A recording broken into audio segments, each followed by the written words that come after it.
The federal government has rejected the European Union's report on the 2023 general election, describing the conclusion of the EU Electoral Observer Mission as jaundiced.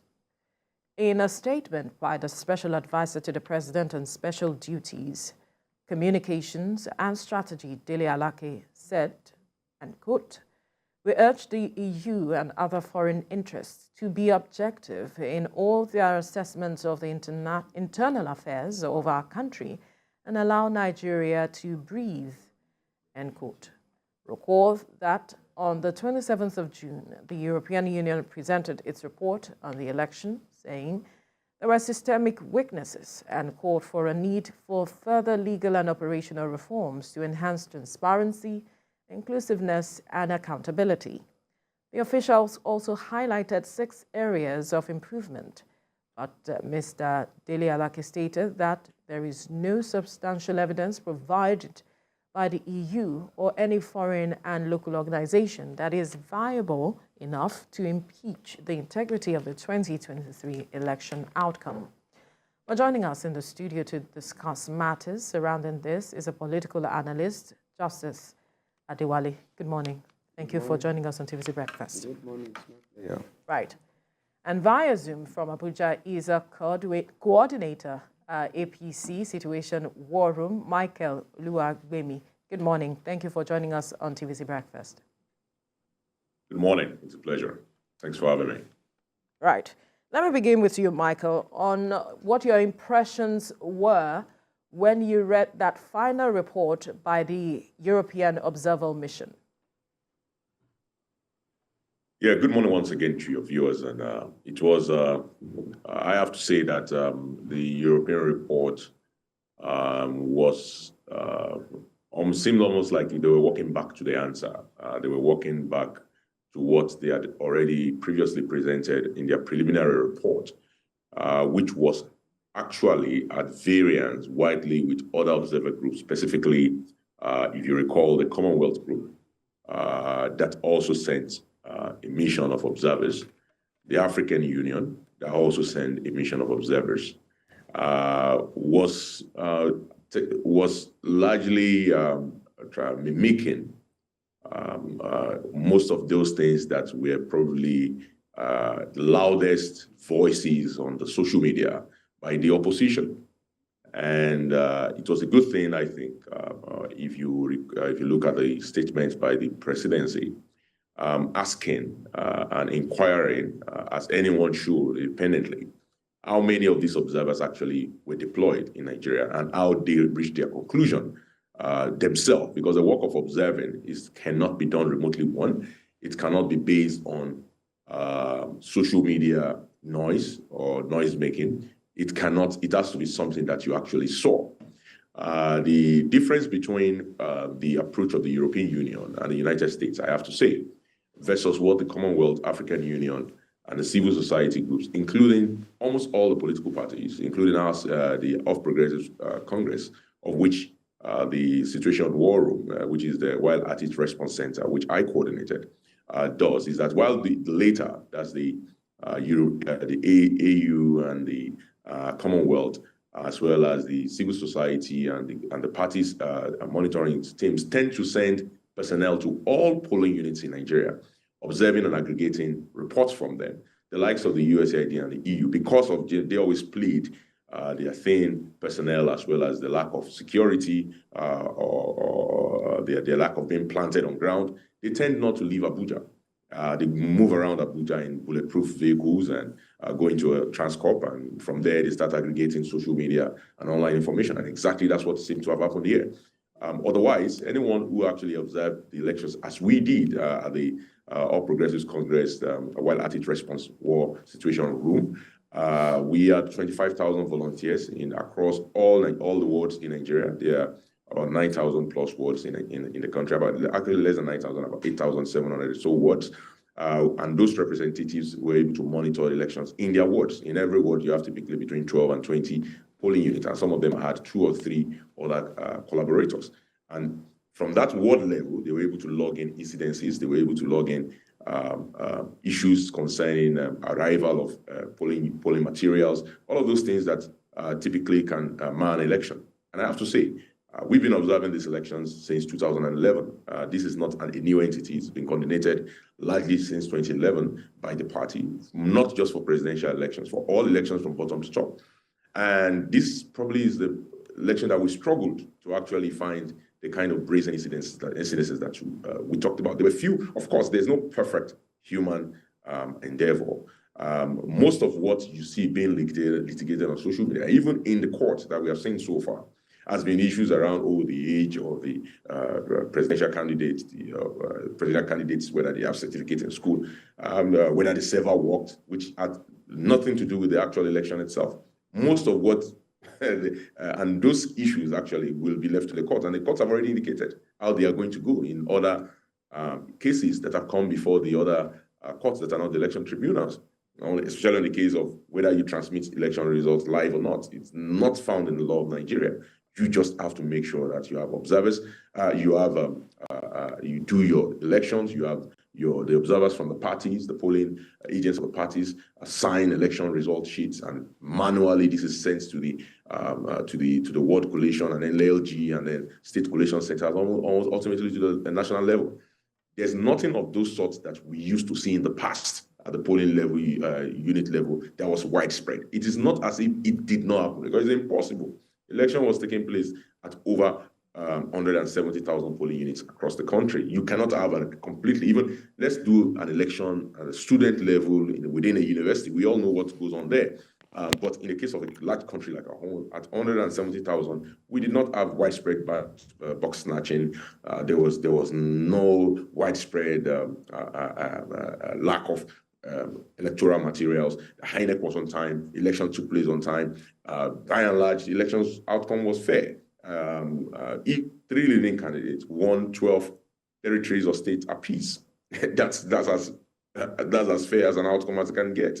The winner lost his strongest stronghold, and the losers won in his stronghold, and even won overwhelmingly in their own stronghold.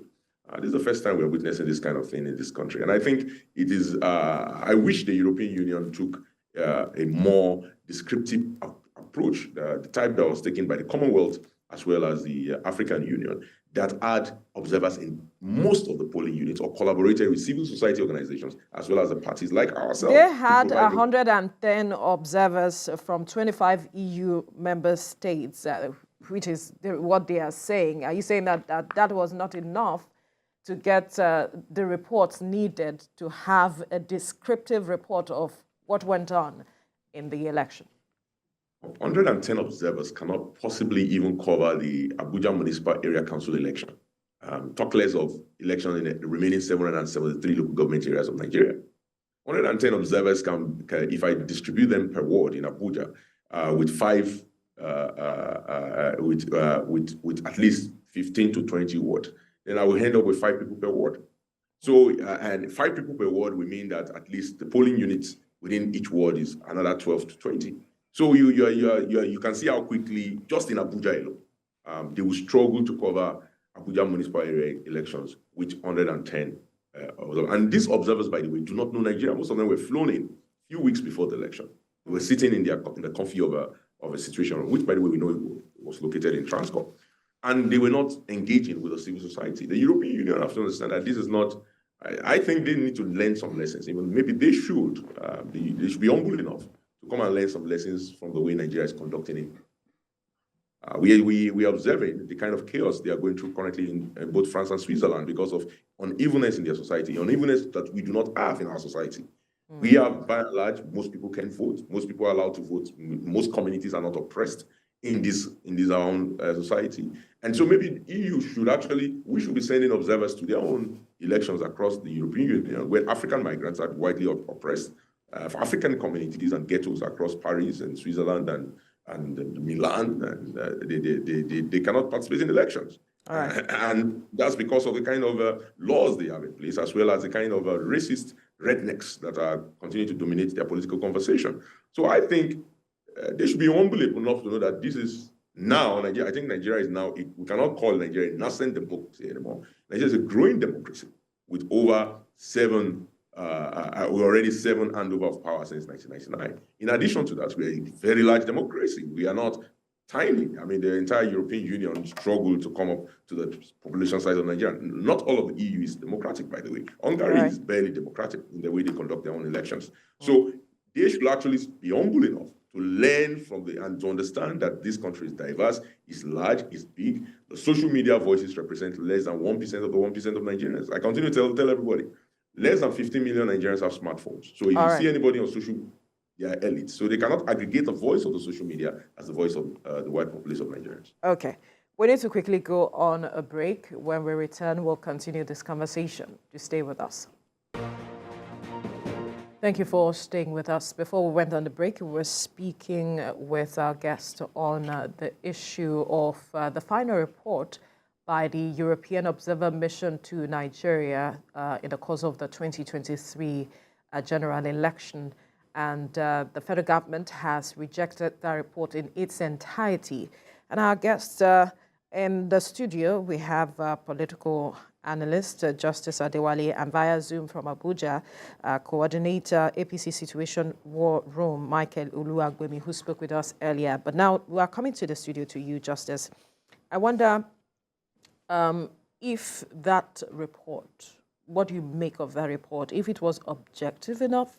Yes, they agreed that Nigeria is committed to democracy. But raised certain issues and made certain recommendations. Was it holistic and descriptive? Because for Michael, it wasn't. Thank you very much. If we may be privileged to the same report from the EU, by what I read, by what I saw, I think the issue of objectivity sets in here vis-a-vis the target of the report. If you read out the 6 highlights of the EU's report, about 4 or 5 of those reports were non-polling unit based. Hello? Yeah. If you read out the 6 highlights of the report by the EU, about 4 or 5 of them are non-polling unit based. How does that mean? They did not relate directly to the conduct per se of elections by voters in the day of election. The bulk of the highlights, about 4 of them, are pre-election constitutional issues, which in all and in its entirety do not arrogate any leverage to disqualifying the integrity of the election. Hello? Yeah. Do you understand what I mean? Where were you? Yeah, where were you? Now, if the report was highlighting that there should be removal of ambiguities in the law that governs election, then the other issue is accountable selection processes for INEC members. Hello, selection of INEC members is a completely pre-election issue. It doesn't relate to voting on the day. Then the issue of women participation in politics is pre-elections. If you have visited any of the election tribunal sittings, you would understand when the judges there are, they will tell you some issues were decided before the tribunal because they were pre-election. Then some issues are not within the jurisdiction of the tribunal. So like this report, most of what are highlighted, if I'm getting it right, look at this, real-time publication and access to election results. That does not have to do with voting. This is post-voting. Who becomes INEC member is pre-voting. And removing ambiguities in the law is pre-voting. It's a constitutional issue. Then the issue of women in politics, not on how people vote and where they vote. Then the issue of protection for media practitioners in the course of the election does not. And as well as impunity regards electoral offenses. These are all issues that were before the election. So the reason if I'm parting with the government, the federal government, the reason with the federal government debunking this and dissenting categorically with the report is it shouldn't be staked on the integrity of the just concluded election. It's a procedural issue. As a process professional, most of these things, they were what guided the pre-conduct But if you are talking of the integrity of whether this person won the election or not, these do not, in any of their forms, affect that. Because how does the issue of women in politics come to affect the number of voters? See, in one of the tribunal sittings, one major issue was this issue of Beavers, IREF, and EC8 form. If Beavers was there on the day of election to accredit every potential voter, then if IREF captured, and then there was properly documented EC8 form, where will the fraud be? Hello? Then transmission and collation of results is post-voting. You don't get the result right there. What you just do is, what people had, everybody signs. And the question you ask EU mission, ask, were there sufficient or relative representation of party agents across the polling units? Do you understand? 1,076 or 74,000, I'll be 174,000 polling units. How many INEC, how many EU observers? 110. 110. How was that spread? So what I want to believe, you see, for every activity or every coordinated setup, there is bound to be a report. That is why this came out. But as it has come out, I want to implore everyone to pay categorical attention to the content therein. And if you look through the content, they are constitutional pre-election issues.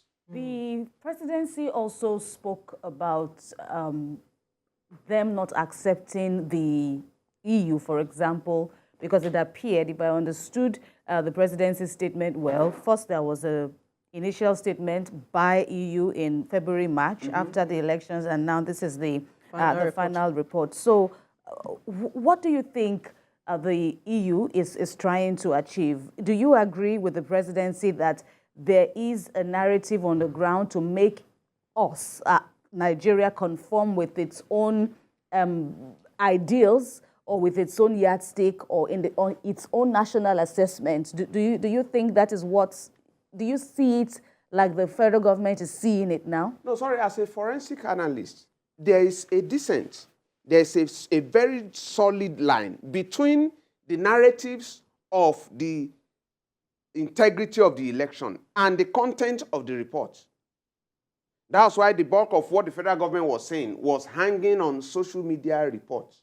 Do you understand me? Because if you want to analyze this report, based on the highlights of the report, these are constitutional pre-election issues which did not affect the integrity of voting exercise.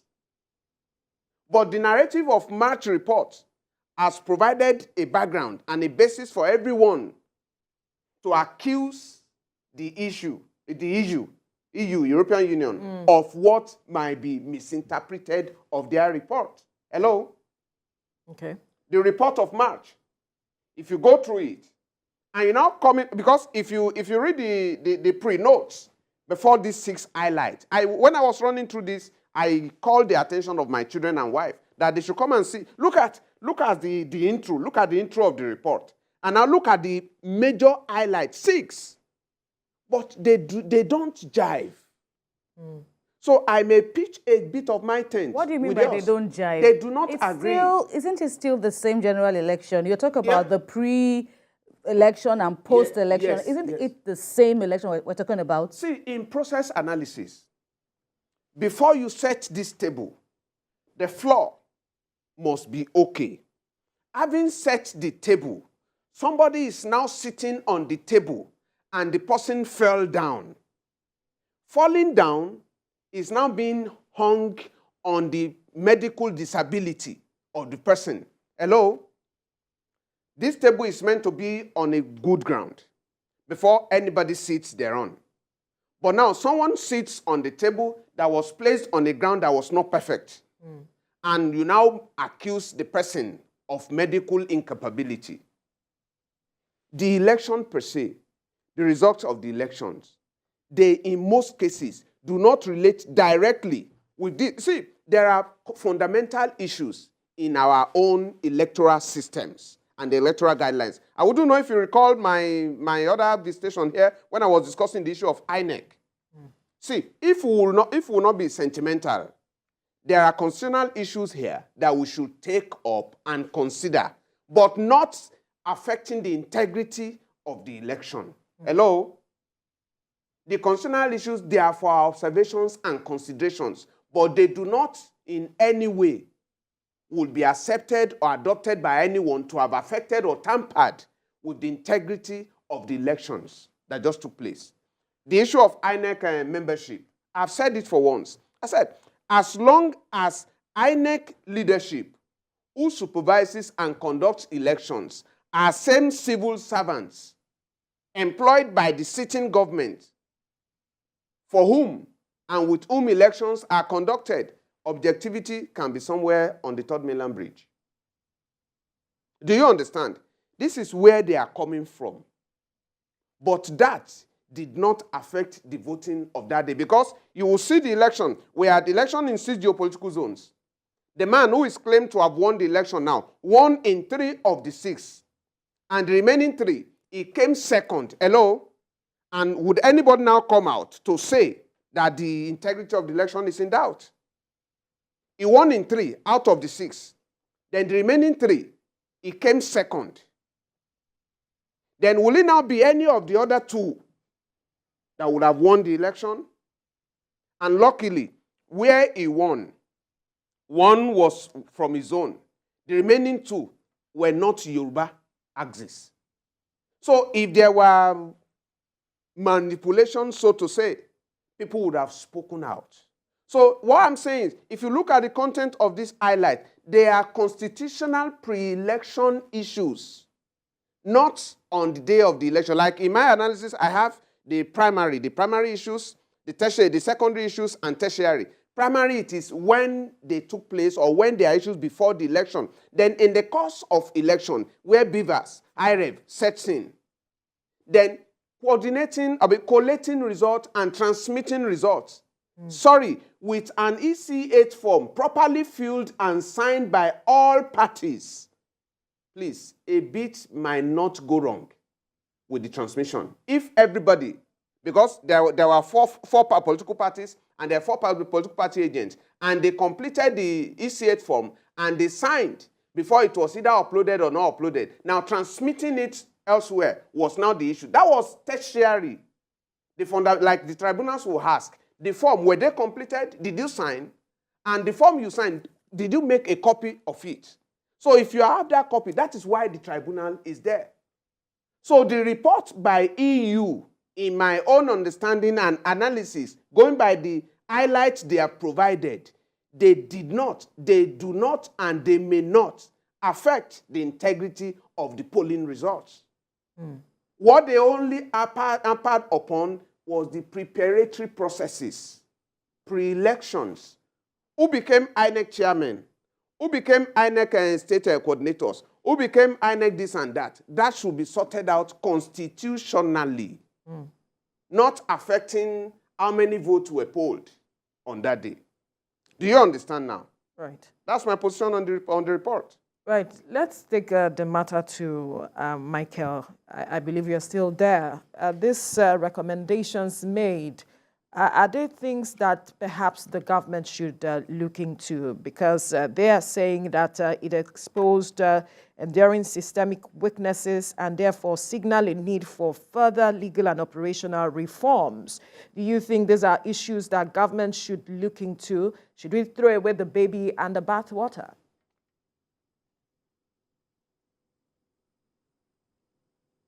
Cases. If you get to the points that Justice made in the studio, Right. This was an opportunity. I think EU took. There was an opportunity for EU to explain and back up its initial and original claim in February after the elections that there was some widespread irregularity. Right. But what it did was, in the absence of the evidence, it then went to do a desktop analysis of its views on Nigerians' laws, norms, and culture, which is not the work of an observer unit or an observer group sent to look and monitor an election. If there was any kind of position by the European Union as a body, as a group, representing countries in Europe who, by the way, have no moral basis to critique Nigerian elections or Nigerian norms, culture, and governance, given their own history and their own bastardized history of elections in that continent, and their own history with us in both slavery and colonization. The other day, just last week, the King of Netherlands was still apologizing. Who are they to then start discussing matters concerning Nigeria's internal affairs? The work of European Union is not to discuss our internal affairs, whether we need or require constitutional reforms. We don't discuss the fact that they need both moral and constitutional reforms in their countries. We do not lecture them. We do not talk down to them.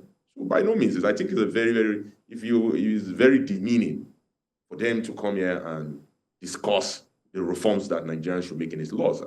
If Nigeria needs to make reform, we've been making our own reforms by ourselves. We, this country, the citizens of this country, were the ones that fought for democracy after June 12, including the current president, who was hunted abroad into exile, fought for himself. And we knew the participation of various intelligence bodies and agencies of both the European Union and the USA in distorting the outcome of Nigeria's democratic experiment in the 90s. So we do not need lectures from them. We rather what we require of our friends, and that is what we are. We are not colonized anymore. We are not some lesser country that take lectures from a superior country. What we need from them, first and foremost, is their support and their understanding that this is a democracy that is evolving, and is a very large one for that matter. Not one European country of the entire member states of the European Union is up to half the size of Nigeria's population. Not one. Germany, the biggest country in that continent, is not up to 90 million people. So how possibly can you understand what it takes to run a democracy that is this diverse and this large? It's not possible for Germany to understand. It's definitely not possible for the other smaller countries, some of them 500,000, some of them even as small as 100,000, now coming to lecture Nigeria, as big and diverse as we are, about how to run our own election. For crying out loud, they're talking about how the Constitution prescribes INEC should be chosen. This has been something in our Constitution since 1999, perhaps even since 1979, perhaps even since 1960, or the 1959 Constitution, about how the electoral umpire is chosen. And the history of Nigeria, given the history of Nigeria, there's even no fact that shows that because an INEC chairman was chosen by a particular president, the INEC chairman would dance to the tune of that president. After all, we've had a change in guard in this country under an INEC chairman that was chosen by another president from a different party. We should stop impugning the reputation of democratic, independent institutions. At the end of it, the basic institutions will work. It is just like saying now that, we will not go to court. The United States court or the European court, we won't go to it unless we are able to install angels that do not have partisan leanings. It is not true. This week, we just witnessed in the United States where judges that were primarily 6 of them chosen by Republicans were upturning laws that were already decided in the United States 30, 40, 50 years ago for political interest. We are not then sending any letter to the United States, you must change the way you are choosing your judges. Your judges cannot be partisan. You must not choose judges by sending them to the Senate for recommendation. That would be abnormal. You cannot make commentary on Nigeria's constitution. Nigerian constitution is sacrosanct as far as Nigerians are concerned, until we decide to change it. And the way we change our constitution is democratic. We do not need a lecture of no single stakeholder outside of Nigeria can make a commentary on Nigeria's sacrosanct constitution and decided by Nigerian people. All right, Mr. Oluwagbemi, I've been massaging the constitution for long. If they want changes, they will go through the changes. Our civil society group will lobby for the changes. Our political parties will make those changes happen. It will go to 24 state house of assemblies. It will come back to the National Assembly, and they will proceed and send it to the president. But the European Union has overstepped its bounds. Okay, and they need to be allow told. me to come in, Mr. Oluwagbemi. We take your point, but then I would also like to get your take on an issue raised by the opposition. The PDP has spoken on this, controversy. Labour Party has also spoken. For the PDP now, it says, or it's questioning what it calls the legitimacy of the federal government, the Tinubu administration, to question the EU's report after it had already earmarked about 39 million euros for the conduct of the polls way back as far back as September last year. And it's also speaking to long-standing relationships between critical bodies such as the EU partnering with Nigeria towards credible reforms. I'd like your response to that as well as that of Mr. Adewale here. You go first, Mr. Oluwagbemi. First, that's completely laughable. That's a bad loser syndrome. You try to hang on to anything that discredits an election just because you lost. The way to litigate whether an election was badly run or meets national or international standards is Nigerian courts. And you're already in court. There's no need for you to make any commentary whatsoever as far as European Observer Report, which has no basis whatsoever in law. That's one. The second thing about the criticism that European Union budgeted 39 million euros. For who? For itself. It's for its observers to travel, use bulletproof vehicles, sleep in posh hotels, come to Nigeria and fund some civil society activities that they choose by themselves. They didn't give the money to Nigerian government. For Nigerian government, the Nigerian National Assembly budgeted for the Nigerian elections and funded it fully. We are an independent country. We should stop. And the thing about it is that I have to say that it's now become commonplace for the opposition to begin to act like they are rebels within the Nigerian context and society. You cannot use your own household, your own country as a folder for foreigners to continue to target the country and make the country look bad. When we all step out of Nigeria, we're all first and foremost, we're Nigerians. And the first thing we have to defend is the integrity of our country. And most, again, I say it, these societies, these European societies that want to lecture us, go and look at how they treat people. Look at the way they treat migrants. Look at the way migrants die and they watch them die. They want to lecture us about human rights. Look at their history of human rights from slavery. They grew the entire continent on the trade of human flesh, wickedness, and then colonization. And even they talk about women participation. When did women start participating in European elections? In Nigeria, from 1952, in the Western region, women have been voting. In most European countries, they did not give, including the United States, women did not have rights to vote very, very much until the 70s. So maybe these countries should actually take one or two lessons from Nigeria on how to ensure there's universal suffrage in the first place. These countries for 100, 200, 300 years, if you don't own slaves, if you don't own land, you cannot vote. And now they want to lecture Nigeria about how to open up their electoral process. No, we're not going to accept it. We do not make any commentary on European constitutional. Did we interfere when Britain was trying to leave the European Union last year, or lecture Europe on how to make sure that they do not cause chaos, as they are now causing in Ukraine, and killing people in the process of doing that? So we don't need a lecture on the European Union. Again, Nigerians have to first stand up for their country. We have to be proud of this country. We are the largest democracy in Africa, one of the largest in the world. We represent the best hope of the black man, as the president said during his inaugural speech. And we should not, in any case, allow anybody to come within us, trying to come and strategize on how if they want to do commentary on Nigeria elections, did you send a letter to the Nigerian ambassador to the EU? Or did you send a letter to the Nigerian Minister of Foreign Affairs and let them see whether that will be welcomed? They should not use an observer report that is supposed to talk strictly about what happened at the polling unit to now try to disguise and do their own commentary on Nigerian norms, constitution, and culture. That is wrong. All right. Let me quickly get Justice Adewale's take on that. You heard what the opposition said, yes, talking about this pledge, yes, by the EU, and the EU had always been speaking about its role or its support, to the country. During this election that just ended, there was a reported pledge of 39 million euros, and so now the federal government under President Tinubu has rejected the EU's report. Sorry, the pledge funding was not aimed at launching a new procedural constitution for Nigeria in our elections. Hello? What the EU committed to the exercise was part of their constitutional responsibilities. It was budgeted for by the EU.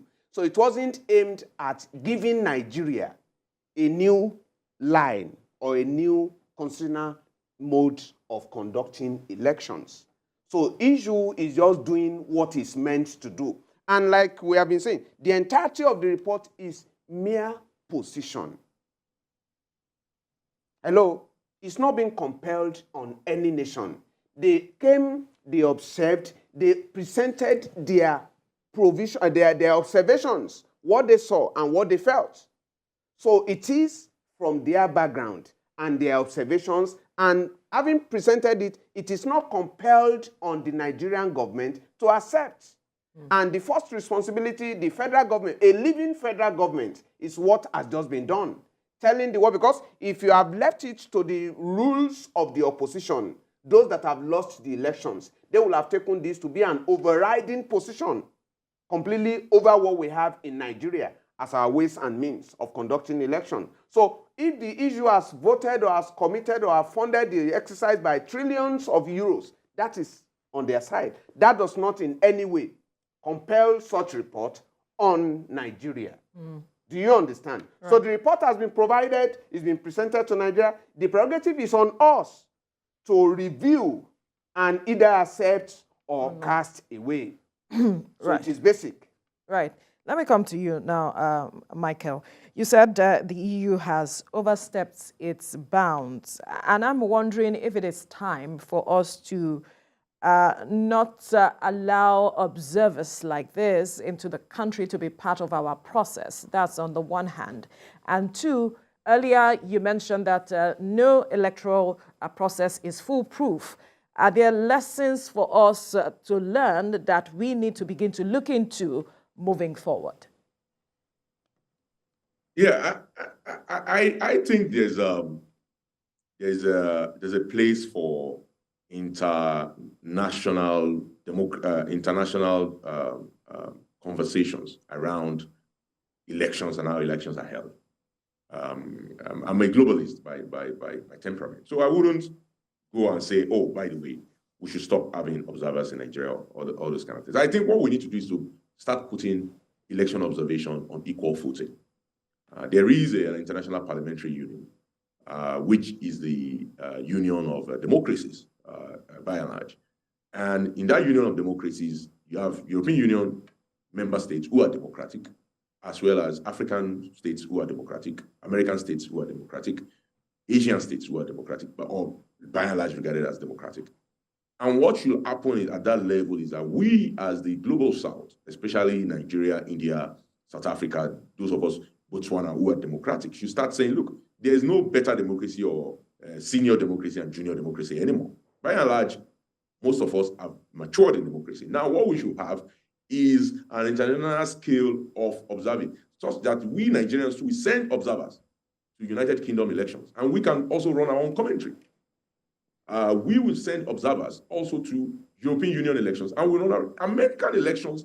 I used to be there, I used to vote there, and it was full of attacks on minorities, especially blacks, such that the unions would send intimidating guns, they would run KKK into areas in Alabama and Mississippi. Those reports don't come out. In America, they will, overnight, the states will make electoral polling booths disappear in states where blacks and minorities are oppressed in the South. Where is the report that documents this internationally for the rest of the world? So they would then come, and then the same America would then come and lecture Nigeria about how elections should be held. Or the same European Union where migrants communities, Algerian communities in France are oppressed, they don't get voting on time, they have issues with their own election, we now come and lecture Nigeria, and Nigeria doesn't have an opportunity to look into their own elections.